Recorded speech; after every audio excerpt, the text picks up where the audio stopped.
여러분 안녕하세요. 지난주 여러분들 시험 치시느라고 고생 많으셨습니다. 여러분들이 대체적으로 잘 쳤고요. 점수는 지금 이 클래스에 잘 올려지지 않기 때문에 제가 개인적으로 문자를 보내드리겠습니다. 이 대학원 이 학사에는 중간고사 점수가 지금 올라가지 않아서 제가 각자 문자로 보내드리겠습니다. 대체적으로 잘 치셨습니다. 그리고 코로나19가 확산이 되어서 지금 교육부로부터 전면적으로 대면 수업이 지금 중지가 됐고요.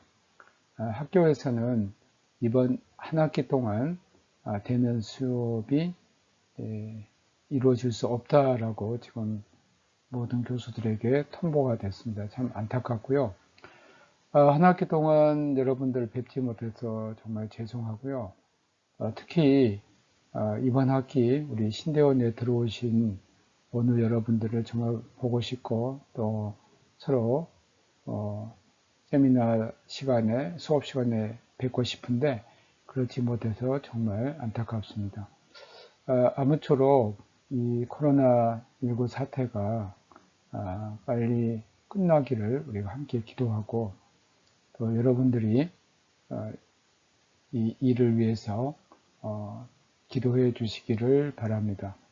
아무도 이러한 전염병에 어려움을 당하지 않도록 함께 기도하고 또 여러분 건강한 모습으로 뵙기를 바랍니다.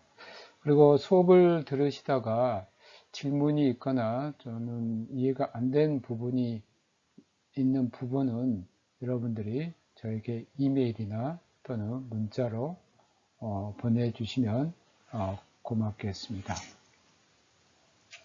이 시간에는 콘스탄티누스 아들들 치하에서 벌어진 그 논쟁에 대해서 말씀드리겠습니다. 콘스탄티누스가 죽은 뒤 제국은 그의 세 아들에 의해서 분할이 됩니다. 이게 이제 로마 제국에서 상당히 재미있는 그런 그 하나의 세속이라고 할 수가 있는데 세습이라고도 할 수 있겠고요. 여기에서는 한 아들에게 예를 좀 우리나라 같으면 장자에게 그 왕의 모든 것이 상속이 됐는데 로마 제국에서 보면 콘스탄티누스는 그의 세 아들들에게 제국을 분할해서 다스리게 했습니다.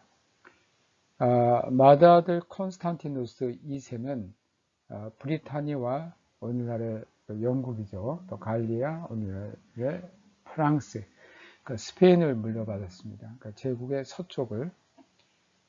그리고 둘째 아들인 콘스탄티우스 2세는 동방, 즉 소아시아, 이 소아시아가 주로 우리가 보면 터키 지역 그리고 팔레스틴 그 지역들입니다. 주로 이제 터키라고 할 수가 있습니다. 그다음 시리아와 또 이집트를 물려받았습니다. 그래서 제국의 동쪽 부분, 또 막내 콘스탄스는 북아프리카를 포함한 제국의 중앙부를 물려받았습니다. 이들이 즉위하는 과정에서 선왕의 여러 친족들이 희생이 됩니다. 그러니까 이 세 아들이 이제 각각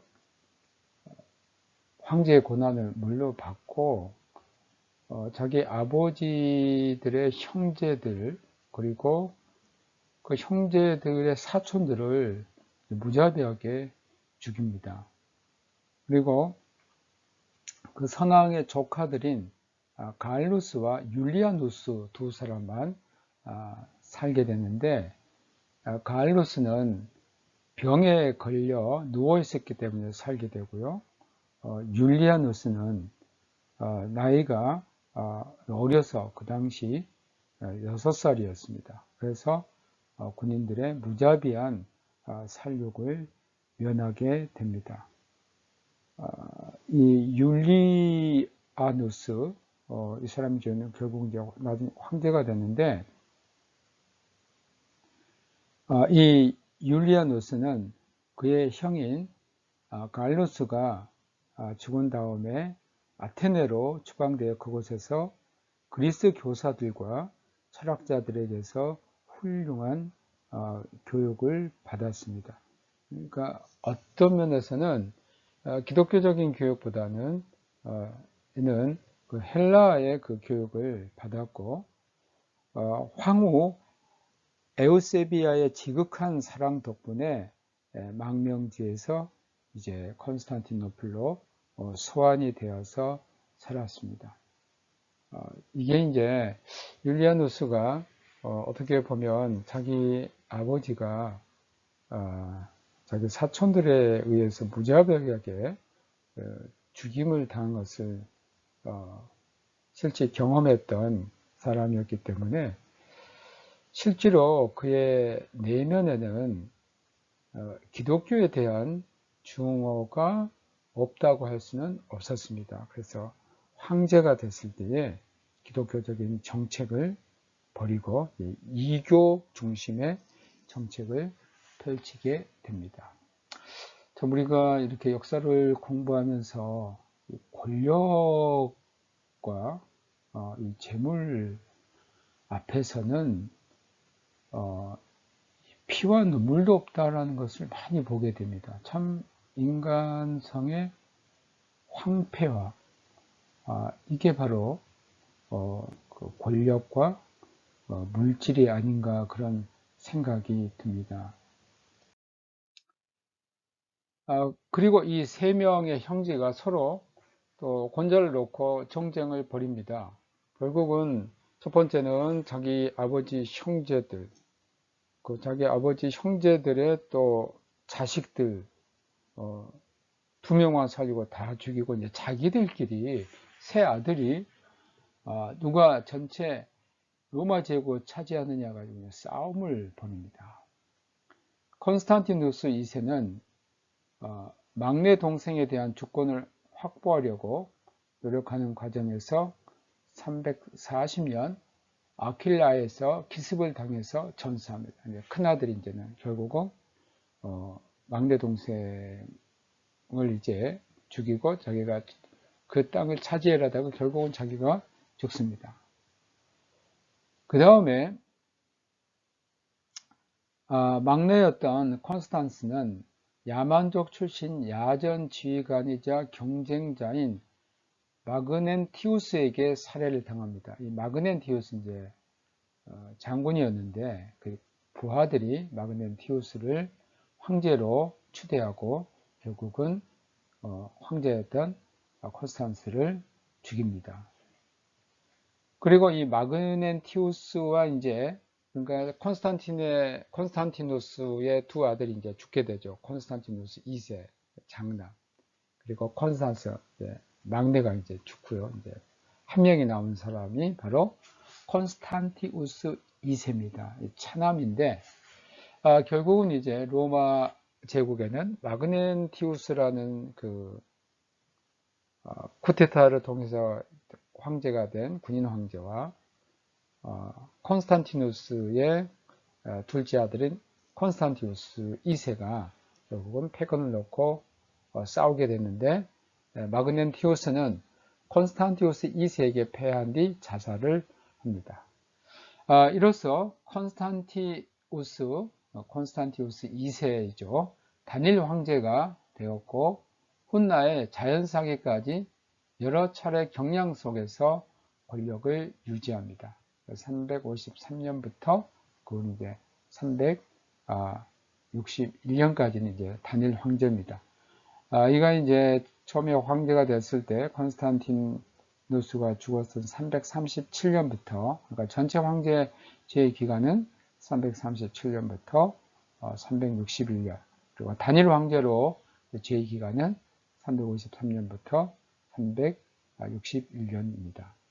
이 사실이 니케아 신조를 둘러싼 논쟁사에 적지 않은 중요한 의미를 갖게 됐는데, 왜냐하면 콘스탄티누스 2세는 실질적으로 어디에 기울어져 있냐면 아리우스주의에 기울어져 있었습니다. 네, 콘스탄스는 우리 니케아에 기울어져 있었고, 그런데 먼저 죽었잖아요. 근데 이제 다니엘 황제로 등장한 이 콘스탄티우스 2세는 실제로 아리우스주의자들을 후원했다. 그래서 굉장히 많은 그 신학적인 문제들, 논쟁들이 이 콘스탄티우스 2세 치하 때 일어납니다.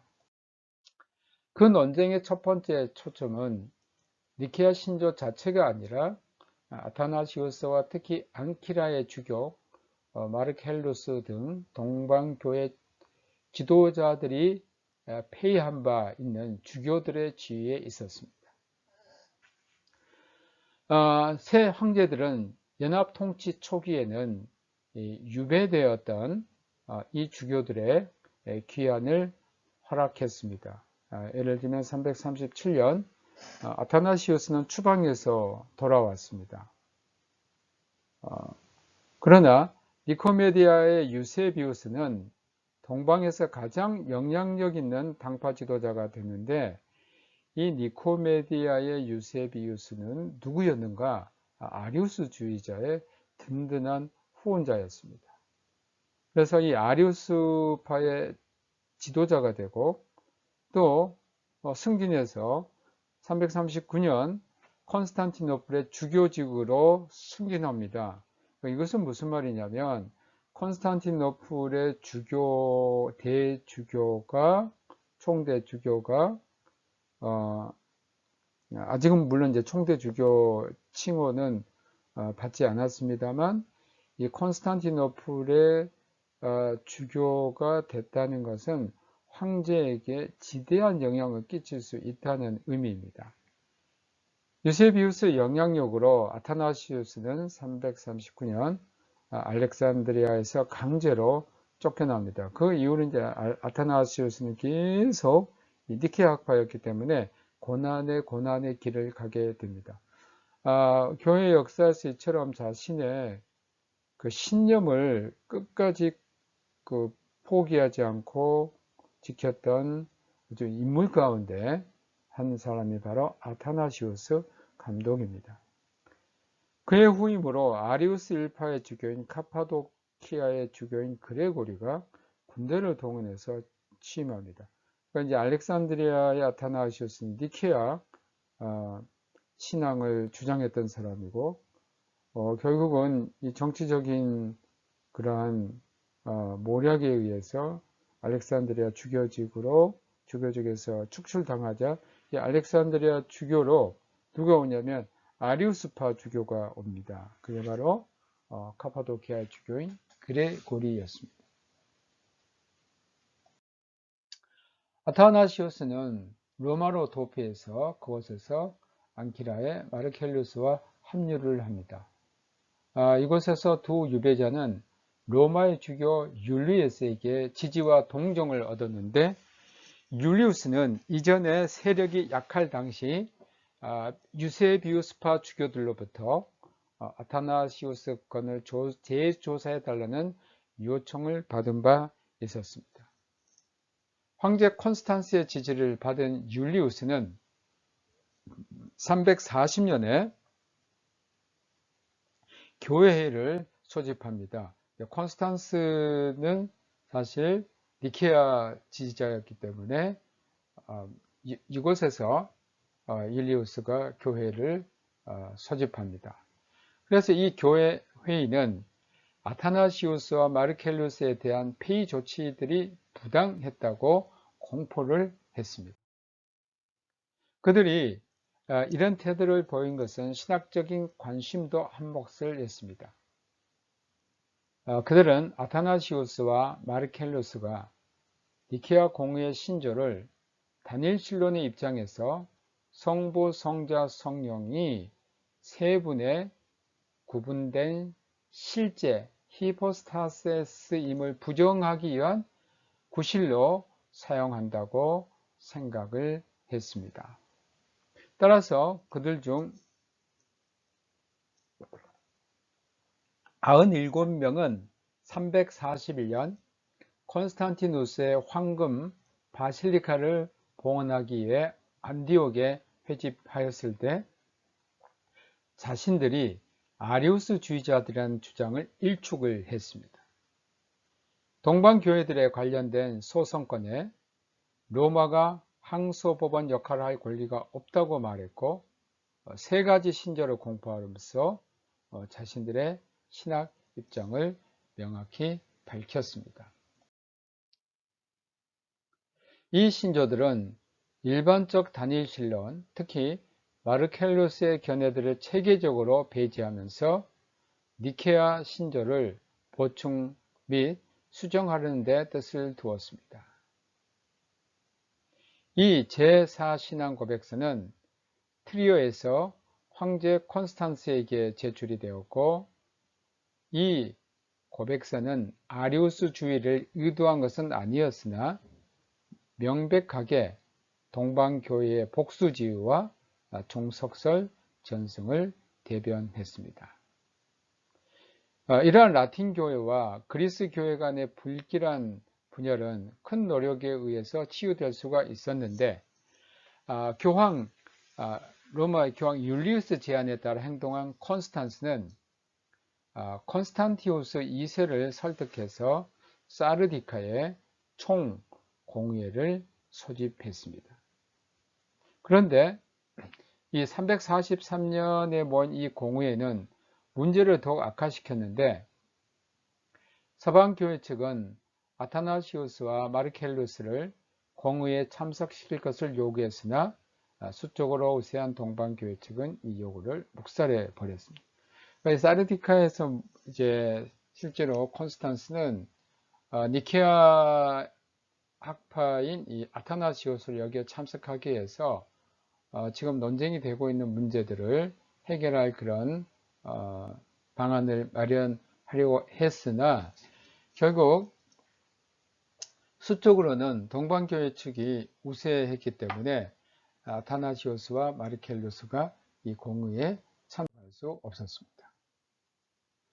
그래서 라틴 교회는 따로 공의회를 열었습니다. 이제 동방교회 사람들이 이 공의회에 아타나시우스, 마르켈루스의 참석을 거부하니까 라틴 교회가 따로 공의회를 열어서 로마의 상속권을 승인하는 교회법들을 통과시킵니다.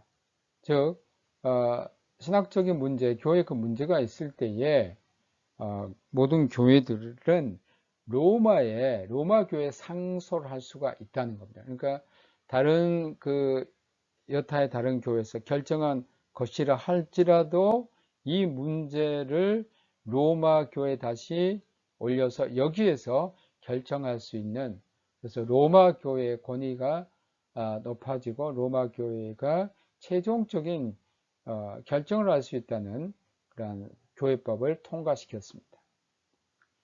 아타나시우스의 조언을 무시하고 동방교회 입장에서 볼 때 단일신론을 지지하는 것으로 밖에 볼 수 없는 용어로 신학 진술서를 공포합니다.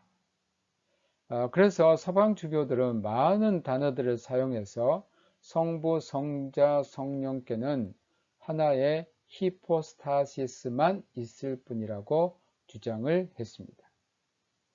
그들도 세 위격 간의 실제적 구분을 부인하지 않는다고 주장하긴 했지만, 이 용어 히포스타시스는 동방의 오리겐 전승 전체에 대한 공격으로 받아들여질 수밖에 없었습니다. 그러니까 동방교회에서 볼 때 서방교회 주교들이 성부, 성자, 성령, 그것은 하나 히포스타시스만 있다, 그렇게 봤을 때는 이것은 단일신론으로 이제 동방교회 주교들은 볼 수밖에 없는 그러한 어떤 신학적인 문제들을 내포하게 보입니다. 그러니까 이제 서로 동방교회와 서방교회가 성부, 성자, 성령에 대한 히포스타시스에 대한 문제에 대한 어떤 해결이 되지 않았습니다. 이런 교착 상태에서 두 황제는 양측으로부터 양보를 얻어내야 한다고 결정을 했고, 347년 아타나시오스는 정적 카파도키아의 그레고리가 죽자, 알렉산드리아의 감독이었죠. 주교였죠. 이제 그레고리가 죽자 대중의 열렬한 환영을 받으며 알렉산드리아 주교자를 되찾게 됩니다. 그러나 콘스탄티노플의 감독이 된 유세비우스가 사망함으로써 니케아 회의의 결정을 반대하던 세력은 유능한 지도자를 잃게 됩니다. 이 유세비우스, 니코메디아 유세비우스는 콘스탄티노플의 감독이 됐고, 이 사람은 사실 아리우스주의자의 든든한 후원자였는데, 이 사람이 죽으니까 이 니케아의 결정을 반대하는 그 세력이 굉장히 그 중요한 지도자를 잃게 됩니다. 이제 제국의 동방교회, 서방교회가 동방교회에서 특히 이 아리우스주의자들은 자신들의 정말 강력한 지도자가 이제 사라졌고, 또 니케아 학파에서는 누가 다시 등장하냐면 아타나시우스가 이제 등장하게 됩니다. 두 형제 왕제는 격렬한 논쟁을 수습하는 길은 새로 전체 교회를 여는 것이라고 여겼습니다. 서방에서는 마그넨티우스란 인물이 황제 경쟁자로 일어나 350년 콘스탄스를 살해해버립니다. 3년에 걸친 싸움 끝에 콘스탄티우스는 찬탈자 마그넨티우스를 눌러서 승리하고 로마 제국의 유일한 통치자가 됩니다. 353년입니다.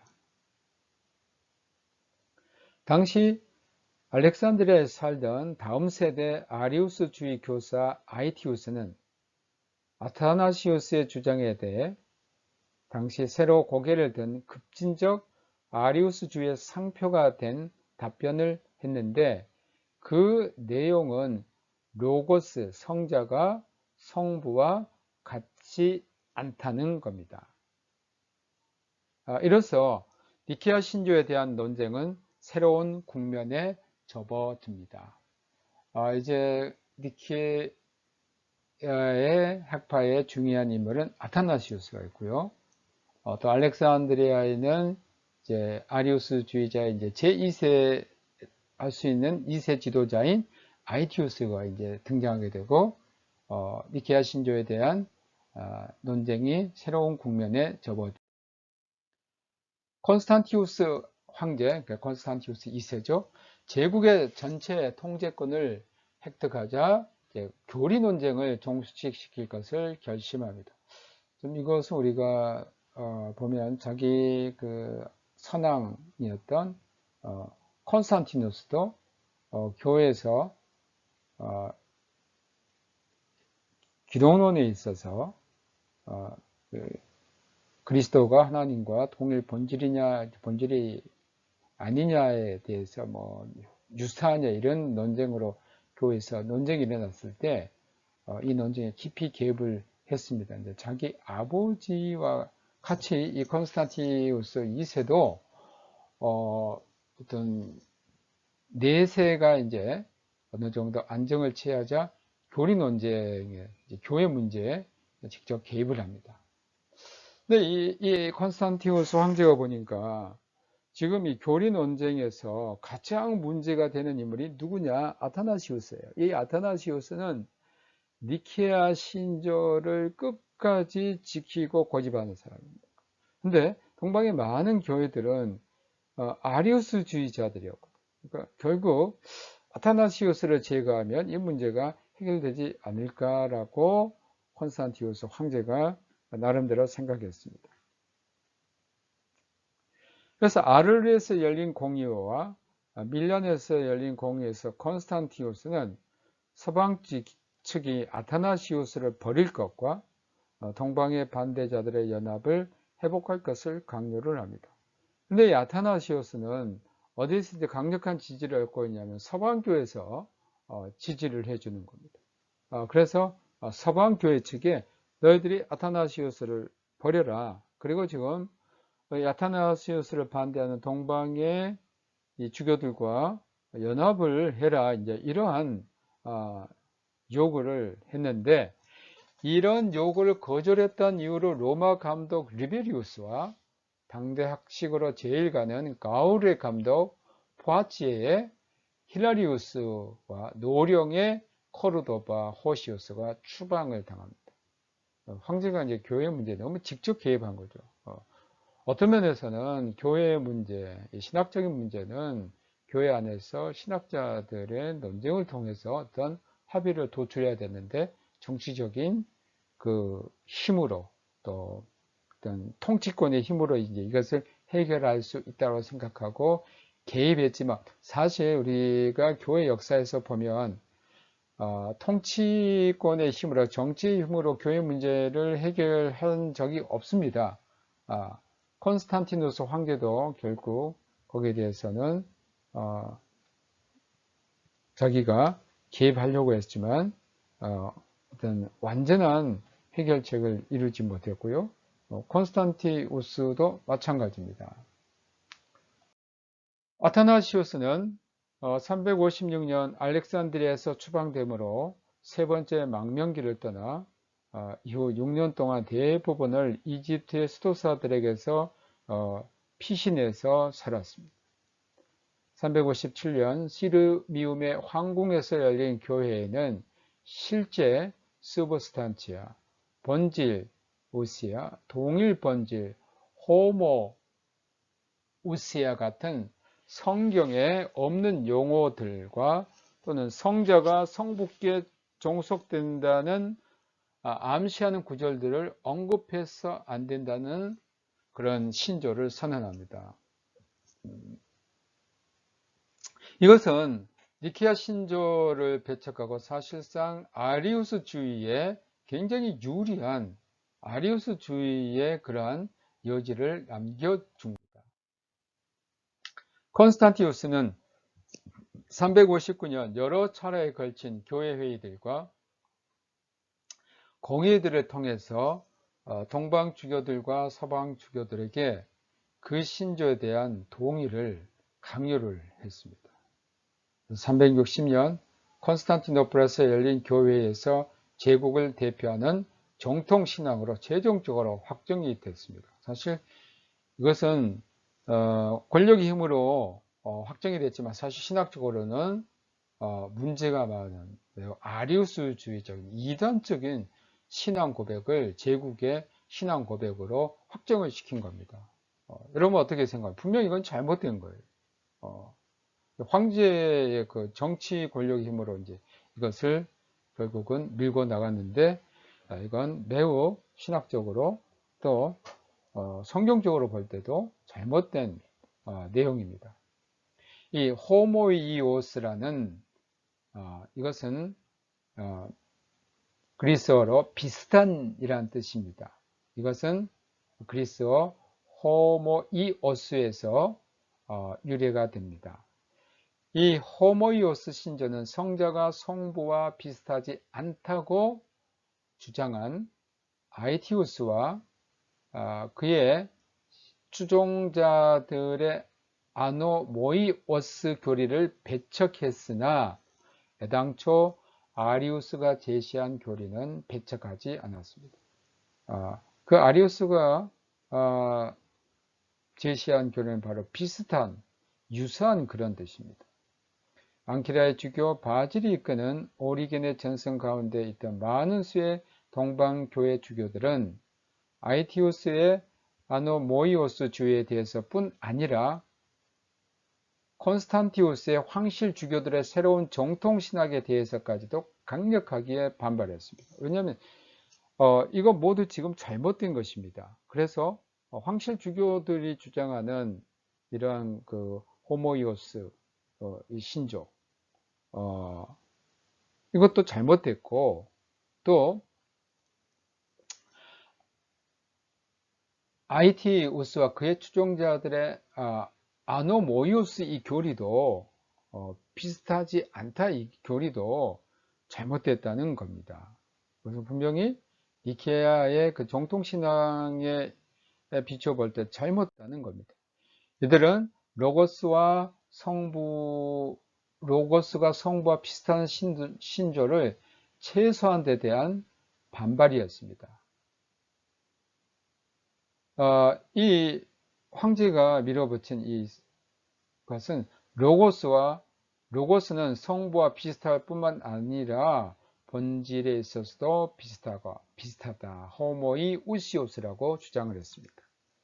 당시까지 단일 신론에 대한 두려움 때문에 아리우스가 사용한 용어의 함축된 의미들을 맹목적으로 받아들여온 이들은 이제는 성자의 신성이 무시될 수도 있다는 두려움을 갖게 됐습니다. 그러니까 단일 신론에 대한 그 두려움이라는 것은 뭐냐면 여러분 오직 신은 하나뿐이다. 오직 성부 하나님만 신이다 이거죠. 그래서 이것을 받아들이게 되면 그러니까 성자의 신성은 어떻게 되느냐? 성자의 신성이 완전히 완전히 무시될 수도 있어요. 그럼 성자는 예수 그리스도는 신이 아니더라고도 될 수가 있거든요. 여기에 대한 이제 두려움을 갖게 된 겁니다. 이들은 여전히 호모 우시오스라는 용어를 사용하기를 주저했으나 이제 이들의 입장은 니케아 신조가 정의한 내용에 근접해 있습니다. 한편 이집트 사막에서 유배 생활을 마치고 돌아온 아타나시우스는 니케아 신조가 사용한 그 용어 호모 우시오스를 변호함으로써 콘스탄티우스의 신학적 해결책을 배척했습니다. 아타나시우스 입장에서는 호모 우시오스가 성자가 성부와 동일하다는 것을 뜻하지 않았다라고 이제 해석을 합니다. 오히려 로고스가 무엇이든 성부께 속한 것을 충분히 소유하고 있다는 뜻입니다. 그러니까 로고스는 성부가 갖고 있는 모든 것을 갖고 있다는 것. 비록 로고스가 무엇이니 성부께서 소유하고 계신 것을 성부로부터 받아가지고 있긴 하지만 두 본성 사이에 속성상의 불변의 유사성이 있다는 것을 뜻하고 있었습니다. 콘스탄티우스 2세는 361년 사망을 했습니다. 기독교 전승에서 배교자라고 불리는 그의 사촌 율리아누스가 유일한 군주로 그를 계승했습니다. 왜 이제 이 율리아누스가 계승하게 되냐면 콘스탄티누스 황제의 그 핏줄에서 보니까 가장 가까운 그 핏줄이 바로 율리아누스였습니다. 그래서 결국은 이 율리아누스는 이제 사실 콘스탄티누스 황제의 사촌이었죠. 굉장히 콘스탄티누스 황제와 가까운 그런 핏줄이죠. 그를 계승했습니다. 배교자라는 별명이 붙은 율리아누스는 콘스탄티누스 대제의 조카이자 콘스탄티누스의 사촌으로 태어났고 백부가 죽을 때에 6살밖에 되지 않았습니다. 콘스탄티누스 2세가 자신의 군인들을 보내가지고 율리우스의 아버지를 죽입니다. 아버지와 모든 형제들이 콘스탄티우스 2세 군인들에게 살해당하는 것을 그는 지켜보았습니다. 콘스탄티우스 2세에 대한 사랑이나 그가 궁정의 종교로 삼은 기독교에 대한 존경이 마음에 싹틀 리가 없었습니다. 훗날 그는 자신이 학살을 면한 원인을 옛 신들의 특별한 가호 탓으로 돌렸습니다. 물론 이제 처음에는 추방이 됐습니다. 아테네로 추방됐지만 아까도 말씀드렸듯이 황후 에우세비아의 지극한 사랑으로 황실로 돌아왔습니다. 그러나 그는 항상 감시를 당했고 또 애딴 시골에서 거의 죄수처럼 갇혀 지냈습니다. 자신의 의부 형제와 함께 니코메디아의 아리우스파 주교 유세비우스와 여러 내시들의 지도 아래 명목적 기독교 교육을 받긴 했습니다. 왜냐하면 콘스탄티누스 2세가 이를 기독교 교육을 시키도록 교사들을 임명했기 때문입니다. 황제로 있던 사촌에 대한 불신감을 늘 마음에 품고 살아온 그는 355년에 부황제로 카이사르로 임명이 됐는데, 이 무렵 그는 신플라톤주의 교사들의 영향으로 확실히 이교도가 되어 있었습니다. 외적인 교회 규례들을 엄격하게 지킬 것을 강요당했던 그는 콘스탄티우스가 주장하는 어떤 것이라도 증오했습니다. 그는 사실 황실 안에 있었지만 철저한 이교도였습니다. 왜냐하면 그 기독교인이었던 자기 사촌들이 자기들의 형제들에게 자행했던 그러한 끔찍한 악행을 보고 그는 기독교에 대한 어떠한 것도 받아들일 마음이 없었던 겁니다. 그래서 콘스탄티우스가 기독교를 이야기하고 신앙을 이야기하는 그는 그것을 증오했고, 오히려 옛날 히랍의 문학과 생활 또 철학 등을 매우 예찬했던 황제입니다. 여러분, 로마 제국 세망사를 썼던 에드워드 기버는 이 율리안 황제에 대해서 상당히 긍정적인 평가를 하고 또 아주 주의 깊게 봤던 황제가 바로 율리안 황제인데, 이제 기독교에서는 이제 이 사람을 뭐라고 하면 배교자다라는 이제 그 이름을 붙여줬습니다. 그는 황제에 즉위하자 이교의 부흥을 꾀했고, 그가 이제 황제가 되자 기독교는 위축이 되고 기독교인들은 공직에서 쫓겨납니다. 콘스탄티우스 치하에서 추방되었던 감독들이 다시 소환이 됩니다. 이 말은 무엇이냐면 니케아 신앙을 주장한 사람들이 콘스탄티우스 2세 때는 다 추방을 당했거든요. 유배를 당했는데 유배당했던 니케아파의 주교들을 다시 복귀를 시킵니다. 이는 기독교인들의 논쟁이 이교의 부흥에 도움이 되게 하려는 의도입니다. 그들을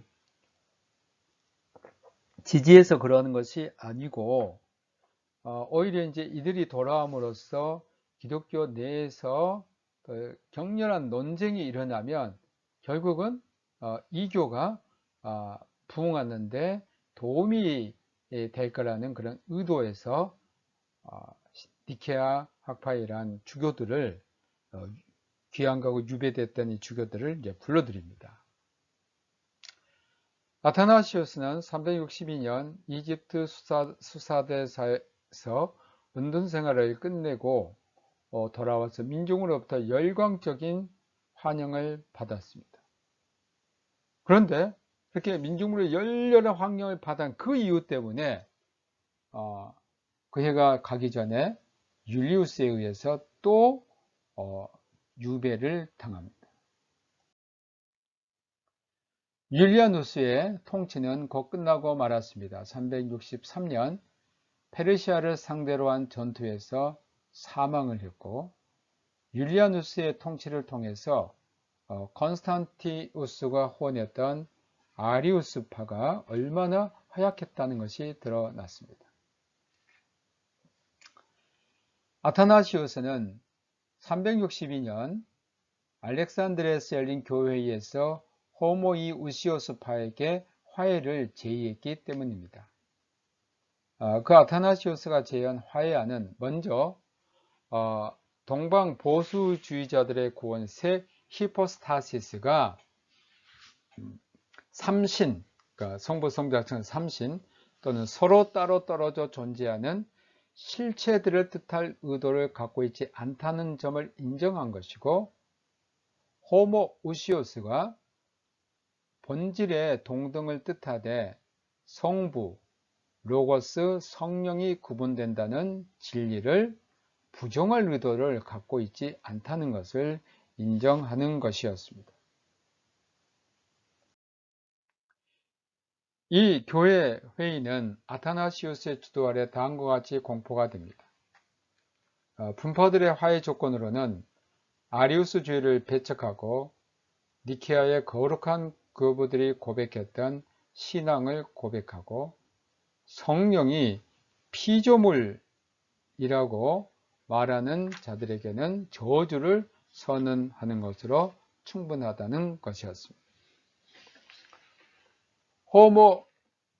호모이우시오스파와 마찬가지로 아타나시우스는 기독교 신앙에 대한 진정한 위협이 콘스탄티우스 제국 정통 신앙임을 확신을 했습니다.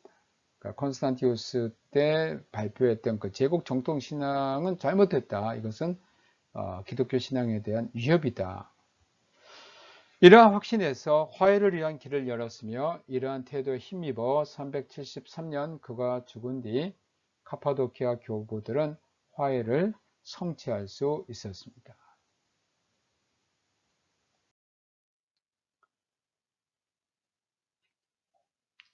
다음으로 이제 니케아 이후의 투쟁입니다. 율리아누스 황제가 죽은 지 잠시 동안 요비아누스 황제의 통치가 364년부터 64년까지 있었습니다. 그는 교회 정치에 거의 관여를 안 했고 이제 아타나시오스가 알렉산드리아에 복귀를 합니다. 요비아누스를 계승하여 발렌티니아누스 1세가 364년에 즉위해서 375년까지 황제로 다스렸습니다. 발렌티니아누스 1세는 자신의 서방을 그 동생 발렌스에게는 동방을 주어 관할하게 했습니다. 발렌티니아누스는 종교 문제들에 간섭하지 않으려고 공평한 관용 정책을 시행했습니다. 그러나 발렌스는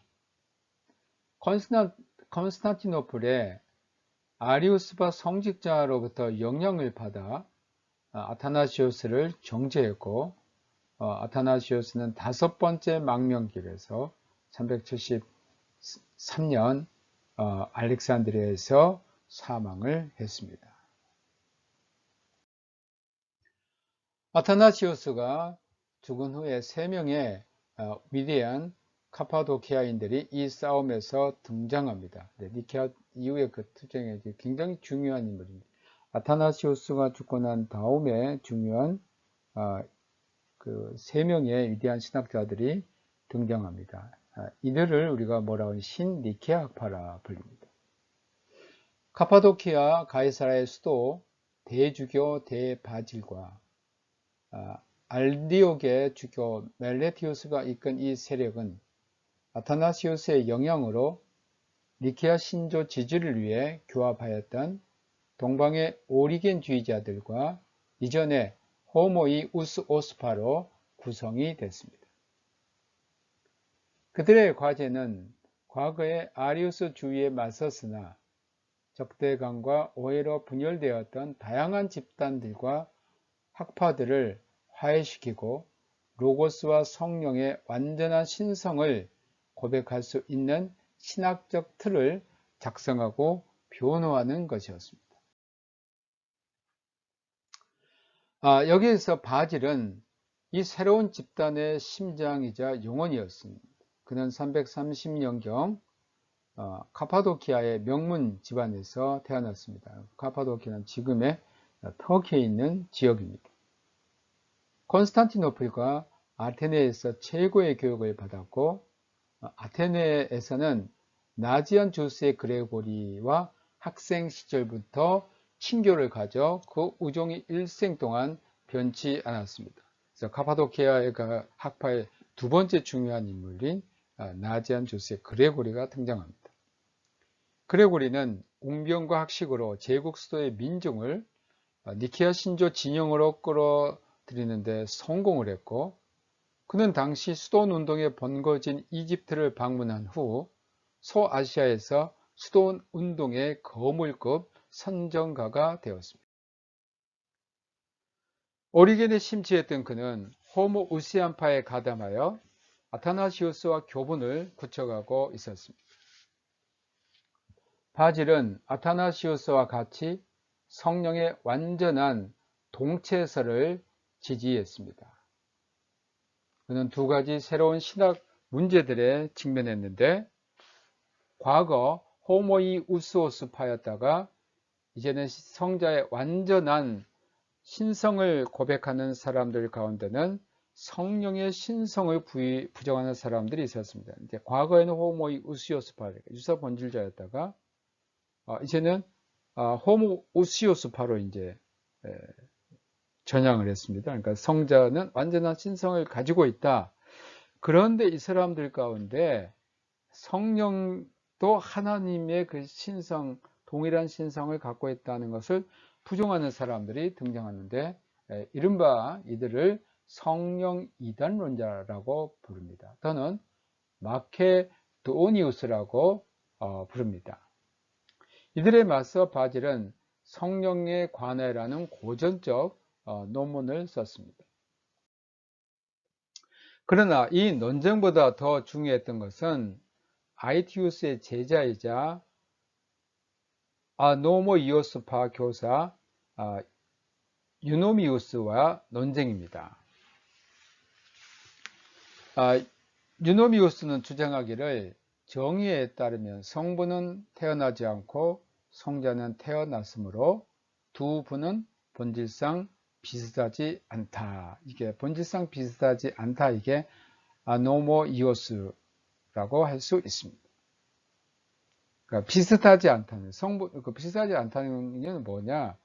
성부는 태어나지 않았어. 원래 계신 분. 그러나 성자는 태어났기 때문에 비슷하지 않다라고 해야 된다는 겁니다.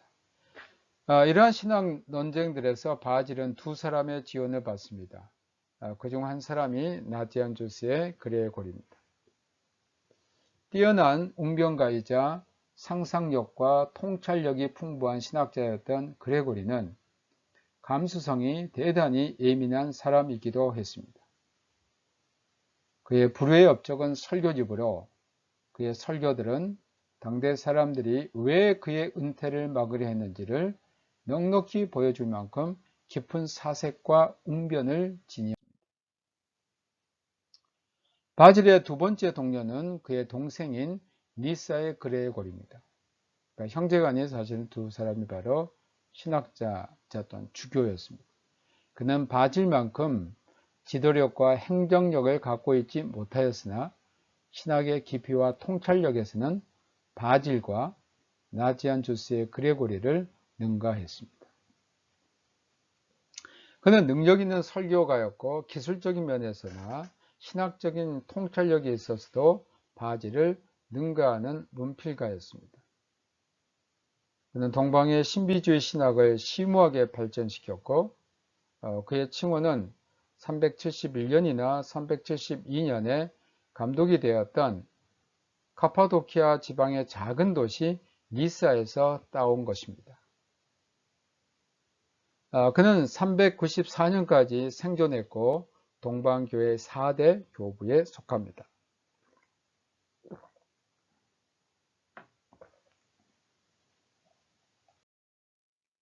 카파도키아 교부들이 옛 니케아파와 호모이우시오스파로 대표되는 동방 전승에 대해 이루어 놓은 화해의 열쇠는 우시아, 본질과 히포스타시스, 존재 양식이라는 단어의 뜻을 조심스럽게 구분한 데 있었습니다. 동방에서 이제 두 개의 서로 대립이 있었죠. 하나는 니케아파, 그래서 이제 호모우시오스, 또 유사 본질파, 그러니까 호모이우시오스, 이 두 개가 서로 이제 대립하고 있었는데 결국 이 우시아라는 것과 또 히포스타시스라는 것을 이제 구분을 한 겁니다. 이 우시아라는 것은 본질이고 히포스타시스는 존재 양식이라는 의미입니다. 성부, 성자, 성령 이 세 분의 독특한 히포스타시스라는 전제에서 시작한 카파도키아 교부들은 각 히포스타시스가 성부, 성자, 성령의 이러한 존재 양식이 신성의 유일하고 동일한 존재 또는 본질을 예시하며 우시아를 예시하고 이런 이유에서 호모우시오스라고 불린다고 주장했습니다. 그러니까 결국 이 우시아라는 것은 공통적인 하나님 되심을 의미한다. 그것은 성부, 성자, 성령이 공통으로 갖고 있는 그러한 하나님 되심이 바로 우시아다. 그러므로 신적인 히포스타시스, 이 히포스타시스라는 것은 그 언뜻이 그 아래 드러남이라는 뜻입니다. 이것은 이제 라틴어 관용어로는 위격으로 페르소나라고 번역이 됐습니다. 이 히포스타시스들은 동일체가 존재하는 세 가지 독특한 방식들이라고 보았습니다. 여러분들이 이 삼위일체를 우리가 어떻게 설명할까 하는데 상당히 어렵지만 이 카파도키아 교부들 그 세 명의 카파도키아 교부들 데바실리우스, 또 그의 동생 니사의 그레고리, 또 바실리우스의 친구 바질의 친구의 나지안주스의 그레고리가 설명했던 이 우시아와 히포스타시스의 설명이 우리가 가장 잘 이해할 수 있는 설명이 아닐까 생각합니다. 자, 하나님, 성부, 성자, 성령 공통의 하나의 그 하나님 되심을 갖고 있어요. 이게 우시아예요. 그래서 우리가 이것을 일체라고 한 하나의 본체, 그것은 아버지의 본체, 아들의 본체, 성령님의 본체가 공통적으로 갖고 있는 거예요. 그런데 그 존재 양식에 있어서는 아버지, 아들, 성령, 그러니까 우시아 밑에, 그러니까 히포스타시는 그 아래 드러나는 건데 공통의 존재 양식 그 아래에 드러나는 것들이 히포스타시스다. 그것으로 이제 성부, 성자, 성령의 각각의 존재 양식으로 드러난다. 이렇게 우리가 이해를 하시는 게 좋겠습니다. 그러니까 여러분들이 이 삼위일체를 산술적으로 자꾸 이해하려고 하면 안 돼요. 한 하나님인데 왜 세 하나님이 될까? 어떻게 하나를 세 개로 할 수 있을까? 이것보다는 하나의 그 원래의 그 공통적인 하나님이 된다는 어떤 그 본질, 그 본체가 있으시고 여기에 그 아래 드러나는 존재 양식으로는 성부, 성자, 성령으로 존재한다. 여러분들이 이렇게 알아주면 되겠습니다. 카파도키아 교부들은 신존재 또는 본질의 통일성은 신의 행위 또는 작용의 통일성을 함축한다고 주장을 했습니다. 세 위격이 서로 다른 활동에 참여하고 있기 때문에 서로 간에 구분되는 것이 아닙니다. 비록 독특한 방법들을 통해서이긴 하지만 모든 신적인 행위에 모두가 포함된다고 했습니다. 위격들을 서로 구분하게 하는 유일한 것은 그들이 서로 간의 관계를 맺고 있는 각각 한 신성의 원천 또 탄생 발출로서 그 방식이라고 설명을 했습니다. 카파도키아 교부들은 이 교리를 전개하는 과정에서 하나님과 그의 말씀이 동일 본질이라는 니케아 신조의 논리를 유지합니다.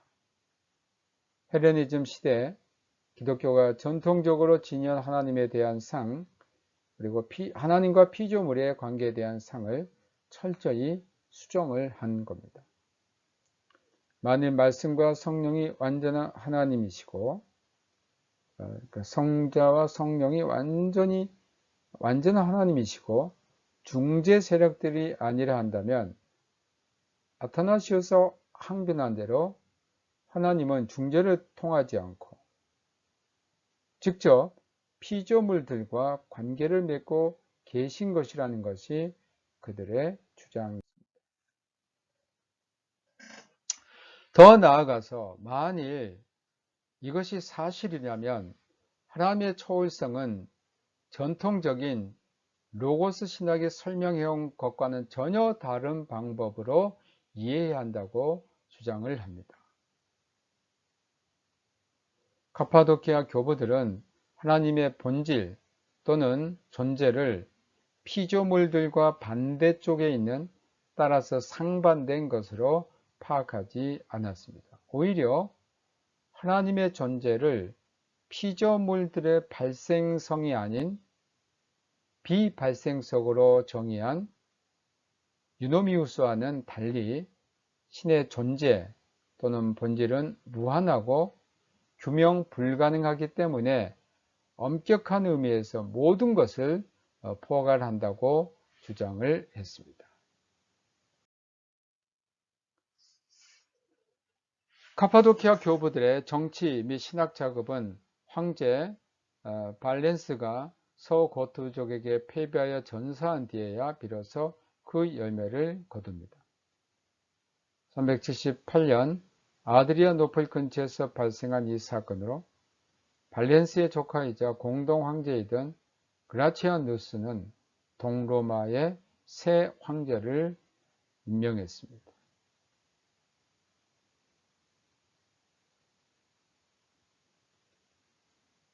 그는 이 임무를 스페인 군인이자 행정관인 테오도시우스에게 맡겼는데 그는 바질이 죽던 해에 황제로 즉위를 했습니다. 테오도시우스 황제는 니케아 진영의 호의적이었고 그의 초청으로 콘스탄티노플에 간 나지안 주세 그레고리는 아나스타시아 기념 예배당에서 유명한 신학 강연들을 했는데 이 강연에서 니케아 진영의 고전적 입장을 변호했습니다.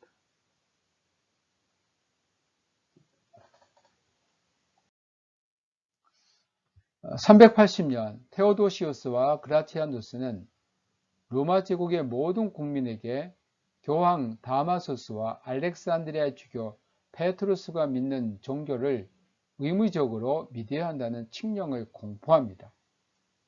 그들이 말한 종교란 성부, 성자, 성령의 단일 신성을 고백하는 정통 기독교입니다.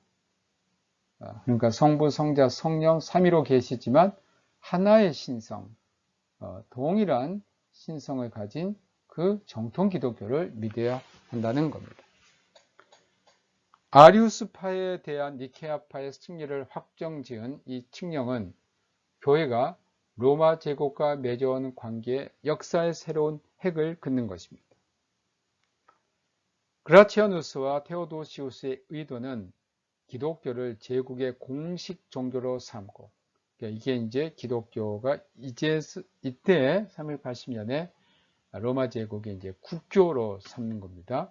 여러분 313년 밀라노 칙령은 기독교가 로마 제국의 국교가 된 게 아닙니다. 그것은 로마 제국의 법적인 지위를 인정받는 그런 종교가 된 것이지 제국의 국교는 아닙니다. 380년 테오도시우스와 그라치아누스의 선포입니다. 그 칙령을 공포하는 이게 이제 사실 제국에서 기독교가 제국의 그 국교적인 지위를 갖게 되는 겁니다. 기독교의 다양한 지류들을 포함하여 다른 모든 종교들을 금지하려는 것이었음이 분명합니다.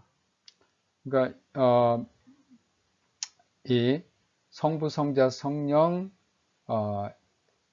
단일 신성, 이 삼위일체를 고백하는 정통 기독교만 믿어야 된다. 그 외에 다른 그 기독교 이단을 인정하지 않는 거고 또 타 종교들을 금지했던 것입니다.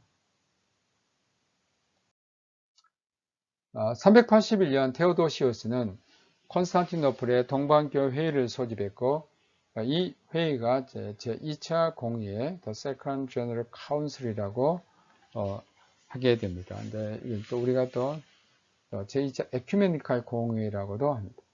이 공의회는 마케도니우스파의 주장을 일축하고 성령의 완전한 신성을 확증하는 것을 주 임무로 삼았습니다. 공의회는 니케아 공의회 신앙 고백을 확증했고, 이 공의회는 또 다른 신조들을 검토한 것 같습니다. 그것은 선언적인 세례 신조로서 그 안에는 니케아 신조의 핵심 단어들과 구절들이 삽입됐습니다. 성령이 성부와 성자와 함께 예배와 영광을 받으신다는 반 마케도니우스주의의 선언이 담겨 있습니다. 이 마케도니우스파들은 성령의 완전한 신성을 부인을 했습니다. 이 신앙 고백서는 381년 공의회에서는 정식으로 채택되지 않았지만 그 공의회 명칭과 꾸준히 관련되다가 훗날 451년 칼케돈 공의회에서 테오도시우스 아래 해집한 주교들 150명의 신앙으로 공포가 됩니다. 그러니까 훗날 451년에 칼케돈 공의회에서 이 채택된 것이 정식으로 공포가 됩니다. 이 신앙 고백서는 전례 및 세례 신조로 점차 많이 사용된 데 힘입어 보편적 승인을 얻었습니다. 그리고 니케아 신조의 반아리우스주의 구절들을 삽입했습니다. 니케아 신앙을 진술하였기 때문에 니케아 신조라 불렸고 지금도 그렇게 불립니다. 아리우스주의의 논쟁 말기에 매우 어려웠던 문제들 가운데 하나는 안디옥 지방의 교회를 재통합하는 문제였습니다. 니케아 신조를 놓고 오랫동안 벌여온 논쟁 때문에 내부적으로 안디옥 교회는 분열이 되어 있었습니다. 아리우스파와 정통파 그리고 파울리누스라는 사람이 로마와 알렉산드리아 주교들의 지지를 등에 업고 이끈 소수 집단 옛 니케아파와 주교 멜레티우스가 이끈 다수 집단 새 니케아파로 분열되어 있었습니다. 황제 테오도시우스는 멜레티우스를 공의회 의장으로 임명함으로 이 문제에 대한 자신의 판단을 내비칩니다. 그러나 멜레티우스는 공의회 도중에 세상을 떠납니다. 반면에 공의회 초두에 아리우스주의자 테오필루스를 대신해서 콘스탄티노플의 주교로 선출된 나지안 주스의 그레고리는 동방교회 주교들이 파울리누스를 인정함으로써 로마와 화해하기를 바라지 않자 크게 좌절했습니다. 따라서 불만의 표시로 콘스탄티노플의 주교직을 사임하고 고향으로 돌아갑니다. 그래서 이 공의회는 멜레티우스뿐 아니라 그레고리 후임자를 선출하는 상황이 됩니다. 공의회는 새 니케아파 지지자 2명을 그들의 후임자로 선출했습니다. 이 행위는 로마와 알렉산드리아를 선위교회로 보아온 관습을 깨뜨린 겁니다. 다른 말로 하면 관습적으로 교회 어떤 순위가 정해졌는데 맨 처음이 로마요, 그 다음에 알렉산드리아입니다. 그런데 이 서열이 깨져버려요. 맨 처음 로마, 다음에 콘스탄티노플이 부상이 됩니다. 또한 교회 명예가 그 도시의 정치적 위상에 근거하지 않고 사도 베드로와 맺어온 관계에 근거한다는 로마 교회의 일관적 견해를 무시한 것이 되었습니다. 그러니까 교회 그 명예라는 것은 그 교회가 가진 어떤 정치적 위상이 아니고 중요한 것은 사도 베드로와 맺은 그 관계다. 그런데 콘스탄티노플은 사실 이런 관계는 없었어요. 그 도시가 정치적 이상의 아주 매우 높은 이상을 갖고 있었죠. 그러니까 전통적으로 내려오던 교회의 그 전통을 이게 완전히 깨져 버려요.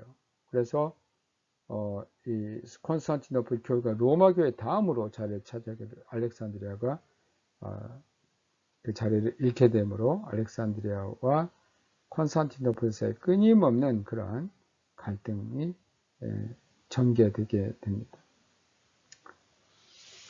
콘스탄티노플 공회는 한편으로는 니케아 학파의 승리라는 결과를 얻었지만 다른 한편으로 서방과 동방 간의 분열의 불씨를 남겼습니다. 동방 자체에서도 유서 깊은 알렉산드리아 교구와 새 제국의 수도인 콘스탄티노플 교구 공회는 제2교회법으로 이것을 총대 주교구로 이제 제정을 해주는데 긴장의 불씨를 남기게 됩니다. 그러니까 콘스탄티노플 교구가 좀 위상이 굉장히 높아지는데 바로 총대 주교구로 격상이 됩니다. 이것은 어떻게 보면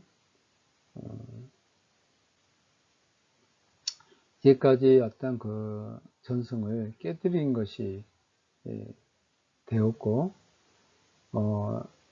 결국은 어떤 그 정치적인 긴장 관계를 남겨준 것이라고 할 수 있겠습니다. 오늘 여기에서 마치도록 하겠습니다. 여러분 혹시 질문 있으시면 질문해 주시기 바라고, 오늘 배운 것들이 우리가 니케아 그 공의 이후에 어떻게 니케아 그 반대자들과 니케아 지지자들 간의 그 투쟁, 그리고 니케아 그 이후에 어떤 그 투쟁이 있었고, 그게 이제 381년 콘스탄티노플 공의에서 확정이 되는가, 이러한 굉장히 오랫동안의 그 아리우스주의자와의 싸움에서 결국 정통 신앙을 확고히 하게 되었다는 것을 이 시간 우리가 배울 수 있었습니다. 자, 여러분 건강히 잘 지내시고 다음 시간에 또 뵙겠습니다. 안녕히 계십시오.